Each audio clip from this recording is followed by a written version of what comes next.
अस्सलामुअलैकुम स्टूडेंट्स, मैं हूं इफ्तिखार हाशमी। आप देख रहे हो मेरे channel my online students. Class 9 physics new book उसको मैंने एक्सप्लेन करना स्टार्ट किया हुआ है। उसका चैप्टर 1 कर दिया है। चैप्टर 2 जो है नैकोमेट्रिक वेरी इंपॉर्टेंट है, ये भी मैंने पूरा एक्सप्लेन कर दिया है। आज हम इसकी एक्सरसाइज सॉल्व करना स्टार्ट कर रहे हैं।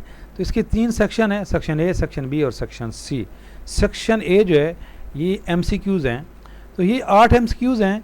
तो ये 8 MCQs इतने इंपॉर्टेंट हैं कि मेरा गेस है कि बोर्ड के पेपर में इसमें से आधे आएंगे। जो पिछला दफ़ा जो 9th क्लास का और 10th क्लास का चूँकि फ़िज़िक्स सेम थी, एक ही थी, तो जो पिछली साल ये तकरीबन इसमें से 3 जो है वो 3 से ज़्यादा बल्कि 4 MCQs आए हैं। अगर आप पेपर पिछले देखो तो आप देख सकते हो। तो इसलिए आप इसको गौर से समझिएगा ताकि आप ये भी और इनसे मिलते जुलते बाकी भी आप न्यूमेरिक MCQs सॉल्व कर लें। तो स्टार्ट करने से पहले रिमाइंड करा दूं कि अगर अभी तक चैनल सब्सक्राइब नहीं किया तो चैनल सब्सक्राइब कर लें। इंशाल्लाह ताला आपको तमाम सब्जेक्ट का सोल्यूशन मेरे इसी एक ही चैनल पे मिलेगा। मैथ, फिज़िक्स, केमिस्ट्री, उर्दू, इस्लामियात, इंग्लिश, तमाम सब्जेक्ट की वीडियो डेली अपलोड होती हैं।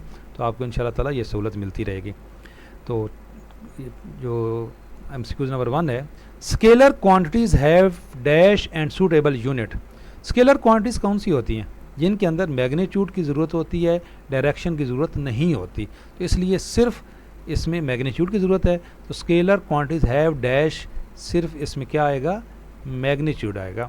Magnitude and suitable unit, unit की ज़रूरत है और मैग्नीट्यूड की ज़रूरत है, डायरेक्शन इन्वॉल्व नहीं है। Number 2, vector quantities have dash along with magnitude and unit.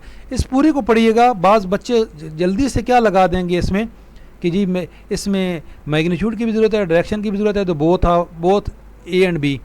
तो भाई इधर आप गौर करें तो इसमें उन्होंने बताया vector quantities have, vector quantities वो हैं जिनको मैग्नीट्यूड और यूनिट के साथ तीसरी चीज़ की ज़रूरत है। तो मैग्नीट्यूड तो ऑलरेडी यहाँ भी आ गया है, तो तीसरी चीज़ कौन सी बचती है? डायरेक्शन बचती है। वैसे इसमें मैग्नीट्यूड की भी ज़रूरत है, लेकिन मैग्नीट्यूड तो उन्होंने यहाँ पे दे दी है, क्वेश्चन के अंदर ये इन्वॉल्व हो गया। इसलिए हमें यहाँ पे बोथ ए एंड बी नहीं लगाना है, हमने डायरेक्शन लगानी है। तो डायरेक्शन क्योंकि मैग्नीट्यूड यहाँ पे ऑलरेडी उन्होंने इसके अंदर दे दिया। अगर यहाँ मैग्नीट्यूड ना होता तो फिर हमें ये दोनों बोथ ए एंड बी बताना था, लेकिन चूँकि मैग्नीट्यूड उन्होंने सेंटेंस के अंदर दे दी है इसलिए यहाँ पर सिर्फ डायरेक्शन यूज़ होगा। Which one is the vector quantity? Vector quantities वो होती हैं जिनमें डायरेक्शन भी इन्वॉल्व हो रही हो। तो मैस, वेट एंड टाइम में डायरेक्शन का कोई ताल्लुक नहीं है। और मास अमाउंट ऑफ सब्सटेंस होता है, इसमें भी कोई डायरेक्शन इन्वॉल्व नहीं होती। अगर 1 kg चीनी आपने लेने जाना है तो उसमें कोई डायरेक्शन का जिक्र तो नहीं है, 1 किलो चीनी का।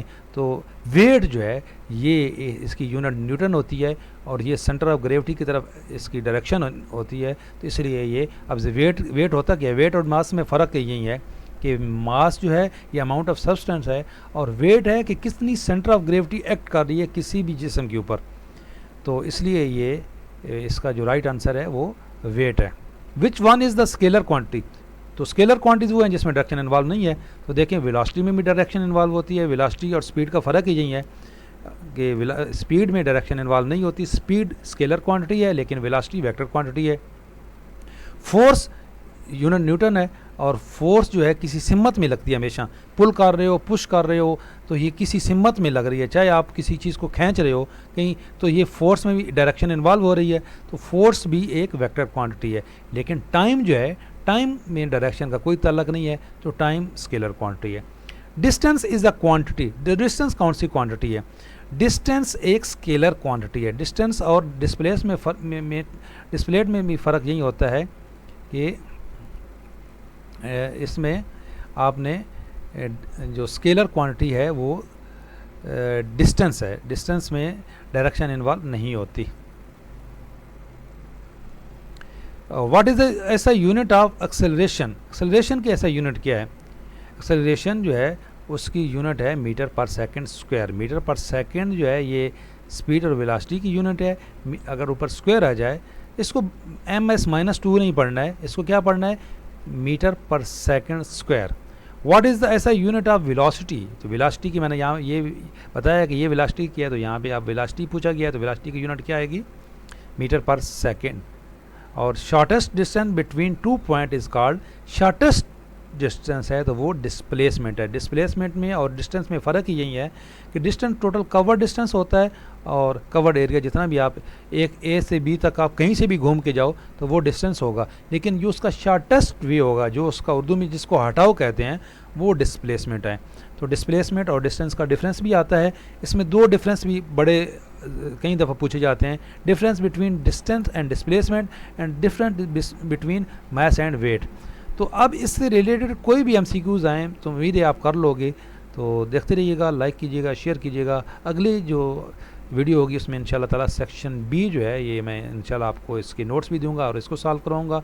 सेक्शन सी में न्यूमेरिकल हैं, वो भी इंशाल्लाह ताला नेक्स्ट वीडियो में सॉल्व कराऊंगा। तो देखते रहिएगा, लाइक कीजिएगा, शेयर कीजिएगा। अल्लाह।